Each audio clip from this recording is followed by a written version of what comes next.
E aí pessoal, tudo bem? Sejam bem-vindos a mais um vídeo aqui do canal Piperaio Hard. Eu sou o Lucas, eu trago para vocês aqui semanalmente diversos testes de placas-mãe, placas de vídeo, processadores, tudo que envolve a área de hardware e PC Gaming.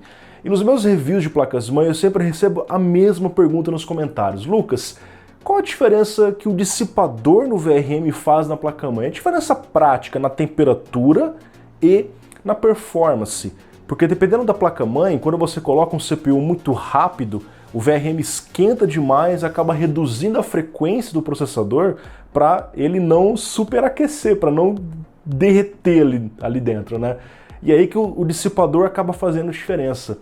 Como eu não tenho um dissipador avulso, daqueles que a gente compra aí no AliExpress, o que eu vou fazer? Eu vou pegar uma placa-mãe que tem um dissipador, vou fazer um teste com o dissipador, depois eu vou tirar o dissipador e fazer o teste sem o dissipador para ver a diferença prática nesse teste. Então, se você ficou interessado, vem comigo até o final.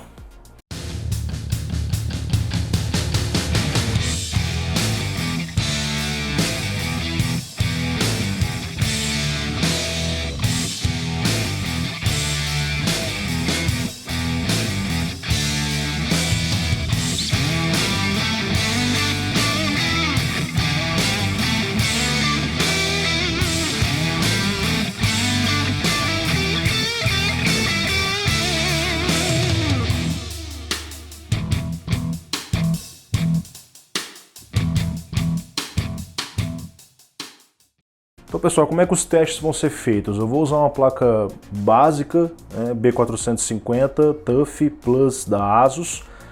Esse tipo de chipset é muito comum no Brasil, sempre com cooler box, que é a forma que o fabricante planejou, que acaba soprando um pouco de ventilação aqui no dissipador. Eu vou trazer um outro vídeo mostrando a diferença usando um cooler a ar e usando um water cooler, porque o cooler a ar ele vai soprar um pouco nas laterais. O water cooler é um sistema completamente fechado, então não tem ventilação nenhuma em cima do VRM. Próximo vídeo, fiquem ligados aí no canal. E aqui eu estou usando um termômetro, né, da Hikari. Essa é a temperatura ambiente, 30 graus. E essa aqui é a temperatura na placa-mãe, tá? Tem um cabo aqui que está passando, ó, exatamente ali na área do VRM. Eu estou fazendo a medição com esse equipamento e também vou usar a câmera térmica, porque essa placa não tem medição via software. Então eu vou tentar fazer a dupla medição pelo Thermopar e pela câmera térmica para ver como é que fica, beleza? Eu vou instalar então tudo aqui e vamos começar a fazer os testes. Então pessoal, eu estou rodando aqui o teste do Blender Classroom há mais ou menos 15 minutos, vocês estão vendo aí, com o Ryzen 3 3200G, 1.35 de V-Core. Estamos na mesma temperatura ambiente, 30,5, o Thermopar está acusando aqui 40,9 graus.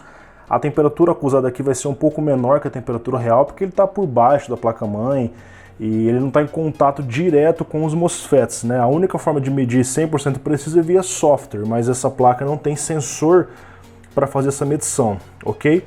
Então eu vou mostrar para vocês agora o vídeo com a câmera térmica. Vocês vão perceber que o vídeo fica meio travado mesmo, porque a minha câmera térmica não é boa para filmar e sim para tirar fotos. Nós vemos que nos indutores está ali na casa dos 53, 54, em cima do dissipador, que é como a gente consegue ver, né? Está na casa dos 46, 47.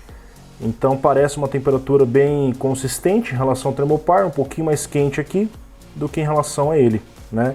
E aí agora a gente vai fazer o teste sem o dissipador, aliás, com o dissipador ainda no 2700X para ver a diferença, e depois a gente reinicia os testes e volta a testar o 3200G, e a gente vai ver como é que fica a diferença, beleza? Bora lá para o CPU mais exigente. Então pessoal, estou fazendo agora o teste aqui com o Ryzen 7 2700X, vocês estão vendo ali, ó, tensão dele 1.29, está rodando a 16 minutos, eu tive que reiniciar o teste porque ele acabou muito rápido, né? Nós estamos vendo aqui pelo Thermopar, opa, aqui ó, 30,6 graus ambiente, 51,9 a temperatura dele. Conforme eu expliquei, não é a temperatura real dos MOSFETs, mas nos dá mais um parâmetro aí, né? Agora eu estou usando o cooler do 2700X, que é um cooler maior, vamos dar uma olhada com a câmera térmica, que é uma forma, obviamente, mais confiável em relação ao termopar que está ali embaixo. A gente vê que em cima do heatsink, do dissipador, a gente vê ali algo em torno dos 62, 63. Quando a gente olha para os indutores do lado, a gente chega a ver 86, 81, 82, porque aumentou bem a exigência em relação ao Ryzen 3 3200G, certo? Vou mostrar para vocês aqui novamente no Windows. Olha só, o CPU está rodando com estabilidade, sem thermal throttling. Apesar do clock estar baixo, porque a temperatura do CPU ficou alta, né? Ó, pode ver aqui, ó, tá alta a temperatura do CPU, mas não tem thermal throttling no VRM. Então a placa está segurando 2700X em estoque. Vamos agora fazer o teste sem o dissipador, reiniciando ali no 3200G. Então esse aqui é o dissipador da placa-mãe B450 TUF Plus. Você vê que ele tem um thermal pad que faz o contato com os MOSFETs de alto, de baixo, os drivers MOSFET, capacitores, resistores, os componentes que estão ali. Estou fazendo um teste com o Ryzen 3 3200G. E qual que é a importância, né, de um componente como um dissipador? Quando a gente tem um dissipador, o calor dos MOSFETs é transferido, há uma troca de calor com eles em relação ao dissipador. Ou seja, o calor não fica só nos componentes, só no PCB, só ao redor ali, e sim é espalhado para esse bloco. Ele faz o papel dele retirando o calor. Quando nós não temos um dissipador, as coisas ficam um pouco mais quentes ali. É claro que depende do processador. E é por isso que eu estou fazendo um teste com um CPU fraco, mais simples, e com outro mais agressivo. Olha só, estou com o Ryzen 3 3200G, 1.34 ali mais ou menos o V-Core no automático, tá? 17 minutos de teste, que eu demorei um pouquinho para começar a gravar, né? Temperatura ambiente ainda nos 30 graus. A gente vê que ficou aqui, ó, a marcação no termopar, né? 39,8, basicamente o mesmo que tinha dado antes, tá num empate técnico ali. E agora com a câmera térmica, nós vamos ver a temperatura real dos MOSFETs vista por cima, que tá ali, ó, 52, 55, 56, ou seja, está muito parecido com o que a gente tinha visto antes. Por quê? Porque esse é um CPU muito simples, muito fraquinho, a exigência dele é muito baixa.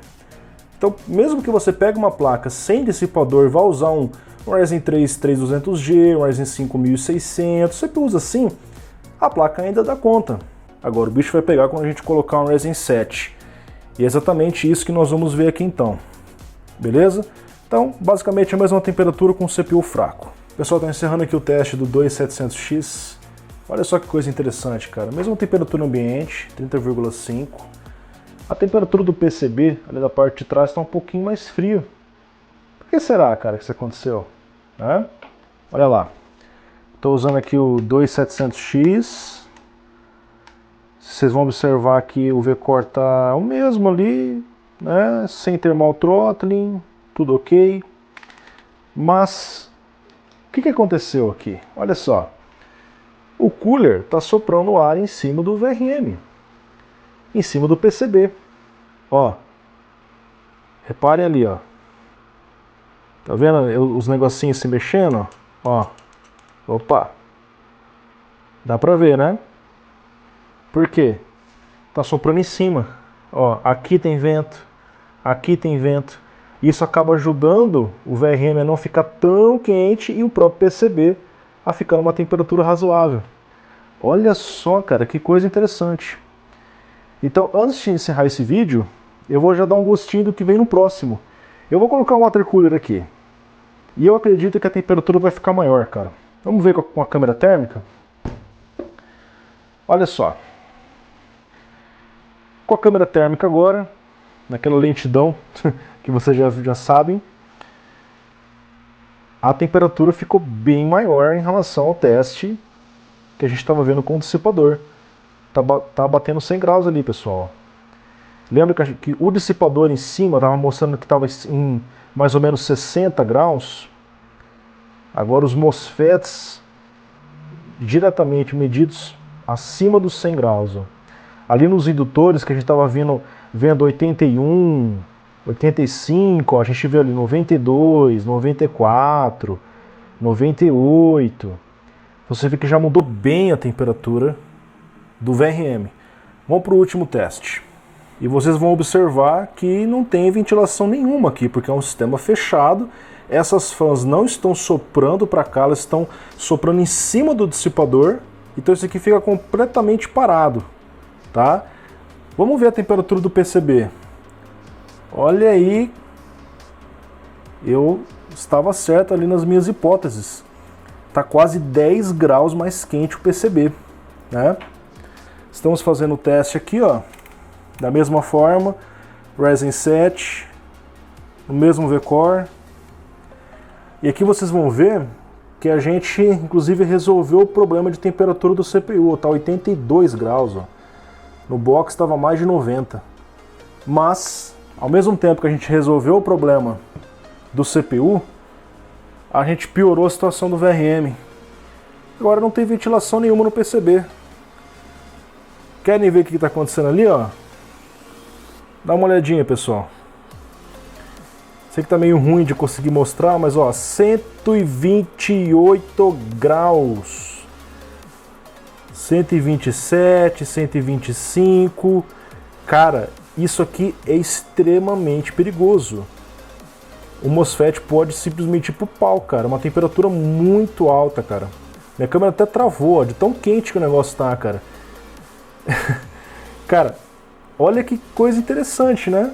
Não tem agora um cooler soprando aqui em cima e a gente acabou tendo o VRM mais quente. Muito legal, cara. Bom, pessoal, então o que nós aprendemos com essa experiência realizada aqui no canal Piperaio Hardware? Número 1, é sempre bom você ter uma placa com dissipador. É melhor ter do que não ter. Sempre que possível, opte por uma placa que tenha esse recurso, até porque a diferença de preço de uma placa sem dissipador para uma com dissipador hoje no mercado brasileiro não é tão grande.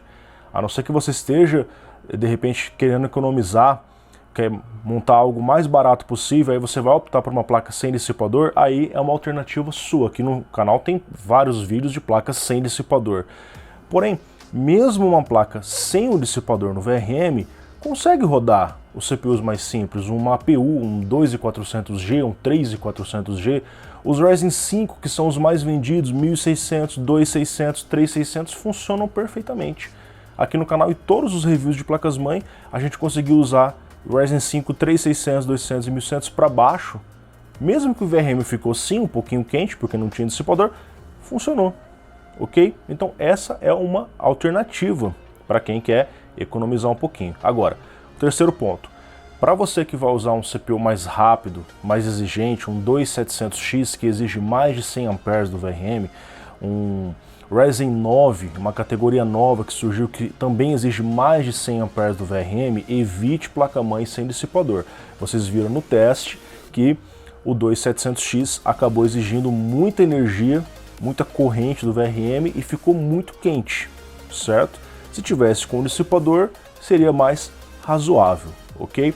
O que acontece quando a gente deixa uma placa sem o dissipador com um CPU muito exigente, que é o caso do Ryzen 7 2700X? A temperatura vai subindo, consequentemente a eficiência cai exponencialmente. O fornecimento de corrente cai e é passado menos energia para o processador. O que acaba acontecendo? O thermal throttling ou o power throttling, onde o CPU reduz a frequência drasticamente lá dos seus 4000 MHz para 500 MHz, para evitar que o VRM continue esquentando, esquentando, esquentando até chegar num ponto crítico, onde ele pode simplesmente queimar. Então não é bom você ter essa situação. Placa sem dissipador, fraco, ou seja, o cara economizou na placa-mãe muito e colocou um CPU muito rápido. O ideal é você fazer uma coisa balanceada, ok? E o quarto ponto, nós estamos no Brasil, que é um país tropical. E eu estava fazendo um teste numa bancada aberta, 30 graus ambiente. Imagine você num Rio de Janeiro, num Pará, 38 ambiente, dentro de um gabinete mal ventilado, vai ser pior ainda, é mais um ponto para você avaliar em comprar uma placa com dissipador, porque aí você fica melhor preparado para o futuro. Você fica mais descansado. De repente, hoje eu comprei uma APU, dali a pouco eu quero colocar um Ryzen 9 na minha placa-mãe. Pô, melhor sua placa-mãe já está preparada para isso, pra você não ter que gastar de novo com placa-mãe. Então é uma economia que não é tão inteligente, na minha opinião. Na minha opinião. Sempre recomendo placas com dissipador para vocês, ok? E o sexto ponto, que é uma coisa bem interessante que nós vimos no final, o Air Cooler ajuda o VRM em relação ao Water Cooler, porque ele está soprando em cima do PCB, soprando em cima do dissipador, quando tem, soprando em cima dos componentes. Então, caso você vá usar uma placa sem dissipador, usar com o Air Cooler te traz uma vantagem. A placa fica mais fria, o VRM fica mais frio, porque tem alguma ventilação ali. Se você for usar um Water Cooler, uma placa sem dissipador, com o CPU muito exigente, dá uma olhada na temperatura, tenta posicionar uma fan, proporciona ventilação dentro do seu gabinete para ajudar o seu VRM para não ter problemas de sobreaquecimento, ok? Bom pessoal, as minhas dicas são essas, eu espero que esse vídeo tenha sido útil para todos vocês. Um grande abraço e em breve eu trago para vocês a continuação, são testes mais extensivos nessa questão do Air Cooler versus o Water Cooler. Eu vou testar uma placa-mãe dessa vez que tem um sensor de temperatura para a gente ter uma medição mais precisa e confiável, ok? Um abração, até mais!